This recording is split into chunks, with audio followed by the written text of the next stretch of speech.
ஆதிச்சநல்லூர் என்பது புறநெய்வழி நாகரிகம். உலக நாகரிகத்தின் தொட்டில் என்று போற்றப்படக்கூடியது. கிட்டத்தட்ட 150 வருட காலமாக இங்கே அகழ்வாய்வு நடந்து அருங்காட்சியகமாக்க வேண்டும் என்று பலரும் போராடி வந்த காலத்திலே, சரியாக 2020 பிப்ரவரி மாதம் 1ஆம் தேதி பட்ஜெட்டில் வந்து இந்தியாவிலே வந்து 5 இடங்களில் வந்து சைட் மியூசியம் அமைக்கப்படும் என்று நிர்மலா சீதாராமன் அவர்கள் அறிவித்தார்கள். அதில் வந்து தூத்துக்குடி மாவட்டத்தை சேர்ந்த ஆட்சியர் வந்து மிக வேகமாக பணியாற்றியதாலும், இங்கே இருக்கக்கூடிய தொல்லியல் இயக்குனர் டாக்டர் அருண்ராஜ் அவர்கள் பணியாற்றிய காரணத்தினாலும் இந்தியாவிலேயே முதல் சைட் மியூசியம் வந்து ஆதிச்சநல்லூரில் அமைந்தது.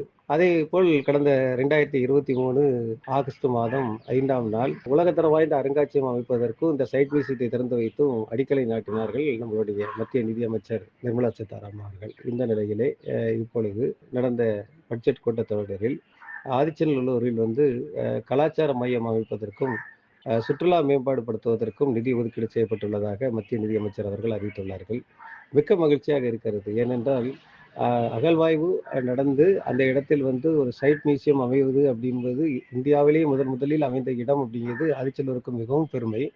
அந்த பெருமையை கட்டிக்காக்கும் விதமாக இன்னைக்கு கலாச்சார மையம் இங்கே அமைத்து சுற்றுலாவை மேம்படுத்தினால் உலகத்தில் எந்த மூலையிலிருந்து வருபவர்களும் தமிழர்களின் நாகரிகத்தை காண்பதற்காக ஆதிச்சநல்லூர் நோக்கி வருவார்கள். அதற்கான ஒரு வாய்ப்பை ஏற்படுத்தி கொடுத்திருக்கும் மத்திய நிதியமைச்சருக்கு எங்களது நன்றியை தெரிவித்துக் கொள்கிறோம். அதே வேளையில் பார்த்தீர்களானால் இங்கே வந்து அந்த உலகத்தரம் வாய்ந்த அருங்காட்சியகத்திற்கு அடிக்கல் நாட்டப்பட்டிய அந்த பணியை துவக்க வேண்டும். சைட் என்று சொல்லக்கூடிய இடத்தில் வந்து நமக்கு சைட் மியூசியம் அமைப்பதற்கான அனைத்து நடவடிக்கைகளை எடுத்து தற்போது அந்த பணி வந்து அந்த பணியையும் நிறைவேற்றி தர வேண்டும் என்பது எங்களுடைய கோரிக்கையாக உள்ளது. நிச்சயமாக அதற்கு மத்திய நிதி அமைச்சர் செவி சாய்ப்பார் என்ற நம்பிக்கை எங்களுக்கு இருக்கிறது. எழுத்தாளர் முத்தாளங்குறிச்சி காமராசு, தொல்லியல் ஆர்வலர்.